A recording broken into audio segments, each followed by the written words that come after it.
నమస్కారం. It's UTV ప్రేక్షకులకు స్వాగతం. నేను మీ డాక్టర్ శృతి. సెప్టెంబర్ మాస ఫలితాలు ప్రత్యేక కార్యక్రమానికి సాదర స్వాగతం. గ్రహ గమనాలు మనిషి యొక్క జీవన గమనంలో విశేషమైన ప్రభావాన్ని చూపిస్తూ ఉంటాయి. కొన్ని గ్రహాలు అనుకూలంగా ఉంటాయి, కొన్ని గ్రహాలు ప్రతికూలంగా ఉంటాయి. అయితే ఈ సెప్టెంబర్ మాసంలో ద్వాదశ రాశుల ఫలితాలు ఏ విధంగా ఉన్నాయో మనందరికీ కూడా తెలియచేయడానికి ప్రముఖులు మనతో పాటు ఉన్నారు.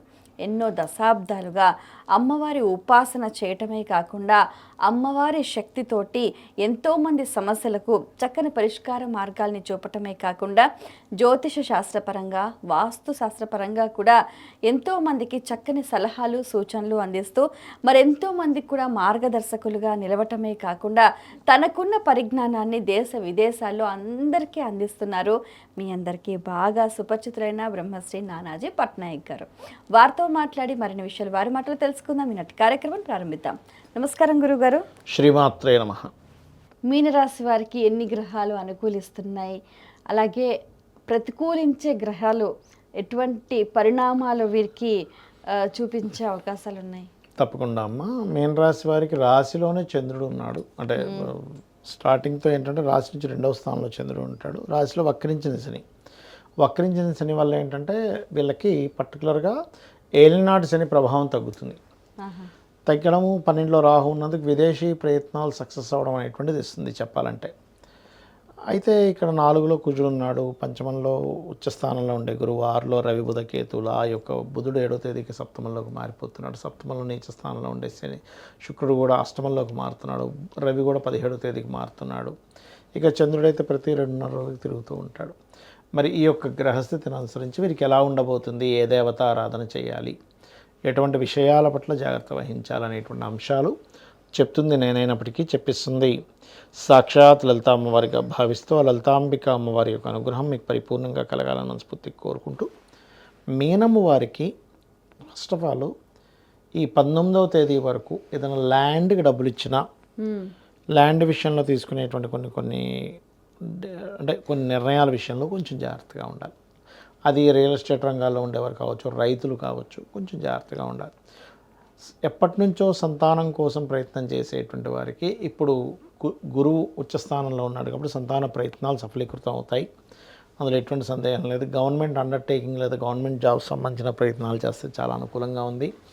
ఇంతకాలం సప్తమంలో శుక్రుడు ఉండి నీచబడ్డందుకు అష్టమంలోకి వెళ్ళిపోయినందుకు రిలీఫ్ అయితే వస్తుంది. కాకపోతే ఇక్కడ బుధుడు మారుతున్నాడు 7వ తేదీ నుంచి. 7 నుంచి 19వ తేదీ వరకు బుధుడు ఉంటూ కుజుడు దృష్టి ఉంది కాబట్టి బంధువర్గంలో వారితో ఏదైనా సంబంధాలు, అది వివాహం అనుకోవచ్చు, పార్ట్నర్షిప్స్ విషయాలు అనుకోవచ్చు, తెలియని చిన్న డిస్ప్యూట్స్ వస్తుంటాయి. అది కొంచెం చూసుకోవాలి. ఇక రీసెర్చెస్ బాగుంది. అండ్ తాతగారు ఆస్తి విషయంలో అనుకూలత ఉంటుంది 3వ తేదీ నుంచి ఈరోజు వీరికి. ఉద్యోగం విషయంలో కూడా విదేశీ ఉద్యోగ అవకాశాలు వస్తాయి. అండ్ సంతానాన్ని కూడా విదేశీ ఉద్యోగాల కోసం పంపించినట్లయితే అనుకూలత ఉంటుందని చెప్పుకోవచ్చు. అయితే ఇక్కడ ఏంటంటే డేట్స్ వైజ్గా చూసుకుంటే 1, 2, 29, 30 తేదీలు ఫైనాన్షియల్ అనుకూలత ఉంది. అండ్ ఉన్నత విద్యల కోసం చేసే ప్రయత్నాలు కానివ్వండి, బ్యాంకింగ్ సెక్టార్స్లో వచ్చే లాభాలకు 3, 4 తేదీలు చాలా బాగుంది. అయితే ఇక్కడ కొంచెం పిల్లల గురించనో ఇన్వెస్ట్మెంట్ పర్పస్లో ఏదైనా ఒక ల్యాండ్ తీసుకోవాలనుకునే విషయంలో 5, 6 తేదీలు వీళ్ళు పనిచేస్తారు. 7, 8, 9 తేదీలు పర్టికులర్గా సినిమా ఫీల్డ్ వాళ్ళకి, రాజకీయ నాయకులు ఏదైనా ఇంపార్టెంట్ డెసిషన్ తీసుకునే విషయంలోని అనుకూలంగా ఉంది చెప్పాలంటే. సంతానం కోసం చేసే ప్రయత్నం, IUIలు, IVFలు చేయించుకుంటుంటారు కొంతమంది, అటువంటి వాటికి చాలా అనుకూలంగా ఉంది. ఎట్టి పరిస్థితుల్లో కూడా అప్పులు ఇవ్వడం తీసుకోవడం అనేటువంటిది 10, 11 తేదీలు చేయకూడదు. ఓకే. అట్లాగే వీరికి ఇంకొక విషయం ఏంటంటే 14, 15 తేదీలు తాతగారి ప్రాపర్టీ విషయంలో కొన్ని శుభ సంబంధించినటువంటి వింటారు చెప్పాలంటే.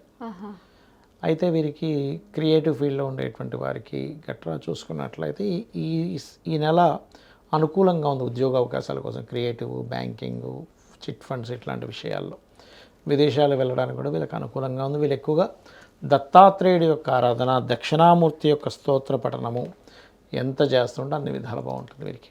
మీనరాశి వారు ఏ పదార్థాలు దానం చేసుకోవాలి? ఉలవలు, మినుములు, కందులు ఇవ్వాలమ్మా వీరు. ఇస్తే చాలా మంచిది వీరికి. ఇంకోటి ఏంటంటే లాంగ్ టర్మ్ ఇన్వెస్ట్మెంట్స్ మంచిది వీరికి, షార్ట్ టర్మ్ కంటే కూడా. ఎందుకంటే లగ్నంలో శని వక్రించి వెళ్తున్నాడుగా రాహు వైపు, అందుకని. ఓవరాల్గా చూసుకుంటే ద్వాదశ రాశుల ఫలితాలు చాలా చక్కగా, అంటే ఈ సెప్టెంబర్ మాసంలో 5 గ్రహాలు మారటం వల్ల విశేషంగా ప్రతి ఒక్క రాశికి ఏదో రకమైన లాభం ఉంది, జాగ్రత్త ఉంది, జాగ్రత్తలు ఉన్నాయి, లాభాలు ఉన్నాయి. ఓవరాల్గా చూసుకుంటే ఈ మాసంలో ద్వాదశ రాశుల వారు ముఖ్యంగా ఆరాధించాల్సింది, అలాగే చేసుకోవాల్సిన పరిహార మార్గాలు మీ ద్వారా. అంటే ఒకటమ్మా, ఏ రాశుల ఒక్కొక్క రాశుల వరకు ఒక్కొక్కటి ఉంది సపరేట్గా. బట్ అందరూ చేసుకోవాలి, వాళ్ళకి జాతకం తెలియదు, ఏమీ తెలియదు అనుకునేటువంటి వారు చండీ చేసుకుంటే మంచిది, దుర్గా అష్టోత్తరం చేసుకుంటే మంచిది, ఇవి చేసుకోవాలి. అదే మీరు అన్నట్టుగా ఇప్పుడు రాసులు నక్షత్రాలు తెలిసిన వాళ్ళైతే ఇవి పాటిస్తారు. కొంతమందికి ఏవి వివరాలు కరెక్ట్గా ఉండవు అన్నమాట. అవునండి, అవునండి. సో అలాంటి వాళ్ళు ఇప్పుడు దుర్గా ఒకటి ఆరాధన చేసుకుంటారు, దుర్గా చండీ చేసుకోవడం, దుర్గా నామం చేసుకోవడం, రెగ్యులర్గా ఆలయాలకు వెళ్ళడం. ఇప్పుడు కొంతమంది చూడండి, వాళ్ళకి జాతకాలు ఏం తెలియవు. అలాంటి వాళ్ళు ఏంటంటే కనీసం ఉన్న వాస్తు అయినా సరే సరైన వాస్తు ఇంట్లో ఉంటే, అది ఎందుకంటే జాతకం బట్టి ఓన్లీ పేరు బట్టి డైరెక్షన్ వస్తుంది, జాతకం అక్కర్లేదు అక్కడ. అవును.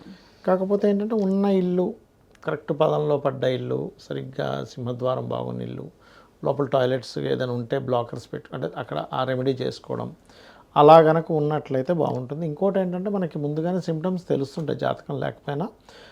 మన లైఫ్లో జరిగే సంఘటనలను ఆధారంగా చేసుకుని, స్వప్నంలో వచ్చే సంఘటనలను ఆధారంగా చేసుకొని మనం కొంచెం క్షేత్రాలకు వెళ్ళడం, ఆలయానికి వెళ్ళడం చేస్తూ ఉంటే, లేదా లలిత చదువుకోవడం రెగ్యులర్గా చేస్తూ ఉంటే ఖచ్చితంగా బాగుంటుంది. ద్వాదశ రాశుల వారు ముఖ్యంగా ఈ సెప్టెంబర్ మాసంలో గ్రహస్థితికి తగ్గట్టుగా ఏ దైవాన్ని ఆరాధించాలి, ఏ విధానం చేసుకోవాలి, సాధనా మార్గం ఏది అవలంబించాలి అంటే, ఇప్పుడు కొన్ని తెలిసిన వారైతేనేమో జాగ్రత్తలు తీసుకుంటారు. కొంతమంది విదేశాల్లో ఉండడము, లేకపోతే అవుట్ ఆఫ్ స్టేషన్ ఉండడము, కొంతమంది అంటే రకరకాల పరిస్థితులలో ఉంటూ ఉంటారు. అవునండి. ఎవరు ఎక్కడ ఎలా ఉన్నప్పటికీ కూడా వారికి గ్రహాలు అనుకూలంగా ఉండాలి అని అంటే వాళ్ళు ఏం చేయాలి? ఒకటేనండి, ఇప్పుడు కూడా క్షేత్ర దర్శనం అనేది చాలా మంచిది. ఇప్పుడు మేషం నుంచి మీనం వరకు తీసుకుంటే, మేషం వరకు దత్తాత్రేయ క్షేత్రాలకు వెళ్ళడం మంచిది. లేదా 9వ స్థానంలో ఏదైనా గ్రహం ఉందో చూసుకోవాలి, ఆ క్షేత్రాలకు వెళ్తే కూడా మంచిది. వృషభం వారు తిరుపతికి వెళ్తే, మిథునం వారు ఎక్కువగా కాళికా అమ్మవారి ఆలయాలకి, కలకత్తా కాళీ, దుర్గా ఆలయాలకు వెళ్తే మంచిది.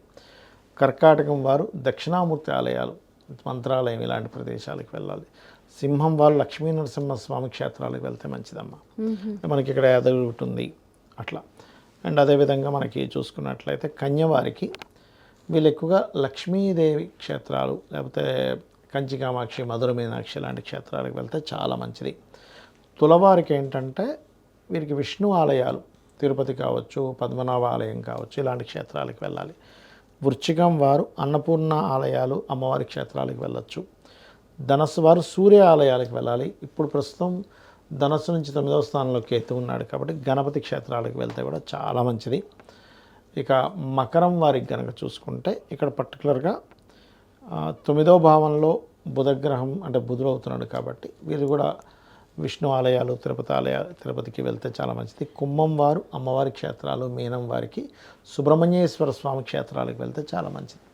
అక్కడికి వెళ్ళి కనీసం ఒక 3 రోజులు 3 రాత్రులు నిద్ర చేస్తే చాలా మంచిది చెప్పాలంటే వీరికి.